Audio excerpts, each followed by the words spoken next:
Now, a new Wall Street Journal poll published this weekend shows that Americans believe that Republicans are best able to address most major issues. This is from immigration to the economy, rather than Democrats. The poll found that Americans believe the GOP is the better equipped party to handle border security by a 28%, 28-point margin, I should say, 48% to 20%. And Republicans had an 11-point advantage on immigration as well. What do you make of this poll?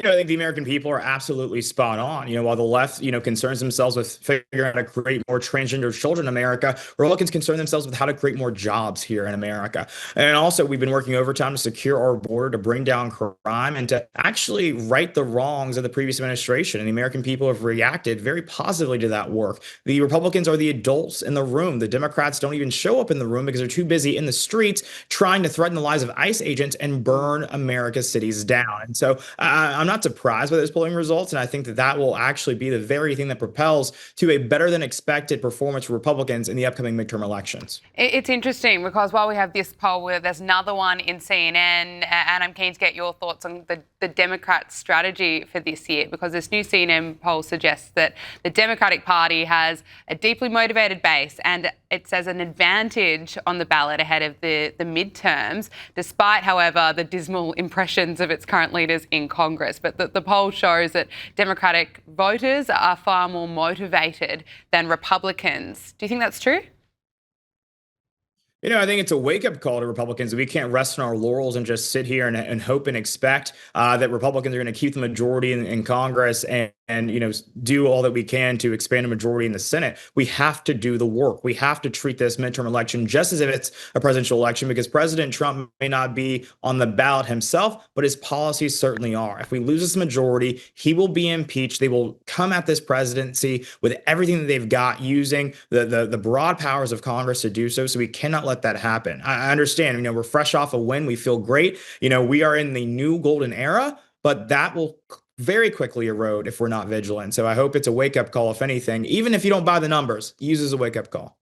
I want to get to some exciting JD Vance news in a moment, but quickly, I want to get your thoughts on Emmanuel Macron, the French president. He's appeared wearing sunglasses at the World Economic Forum in Switzerland, and his office says it's due to a burst blood vessel in his right eye. He's getting trolled so badly for this on the internet. I mean, people are spreading rumours again that it could be his wife Bridget attacking him as that was captured last year.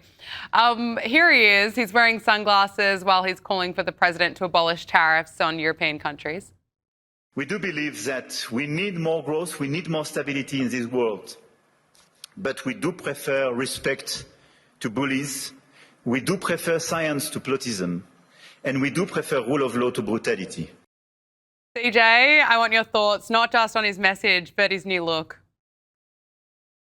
This is a guy who can't even stand up to his wife, and now he's trying to talk tough on a stage in Davos to President Donald Trump. I don't think that's going to go over too well. But honestly, I feel a little bit bad for him. I think we should actually look into this and maybe get him, I don't know, protective custody. I don't know really how that works. The Secret Service over there in France needs to do a little bit of a better job to protect him. But here's the deal. President Trump is not going to be bullied by anyone like Emmanuel Macron by any means. He's going to continue to do all that he can deliver for the American people. And if that means, getting tough on some of our partners who need to pull their weight a little bit more, then he will do that. And no amount of bickering or temper tantrums on the international stage will dissuade him from doing that and delivering on the mandate that was given to him by the American people.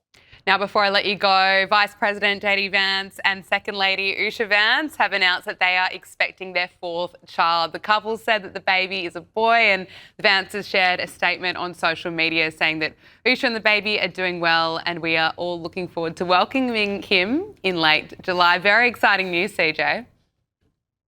No, it's incredibly exciting news. This is actually the first vice president who will actually be welcoming a child, while they are currently serving in that office. And I think it speaks to the fact that there is a new generation of conservative leadership that is going to take the helm very, very soon in this nation. While, of course, you look over to the left, it's just a party of old white guys, which is ironic because they accuse us of being that. But I love this news from JD. This is child number 4. And I've always said that if we're actually going to beat the left, we got to outpopulate them. And so while they're aborting all of their babies, we'll create more of our own. CJ Pearson, RNC Youth Advisory Council co-chair, thank you so much for joining us once again. It's always great to speak with you. Good to see you, my friend.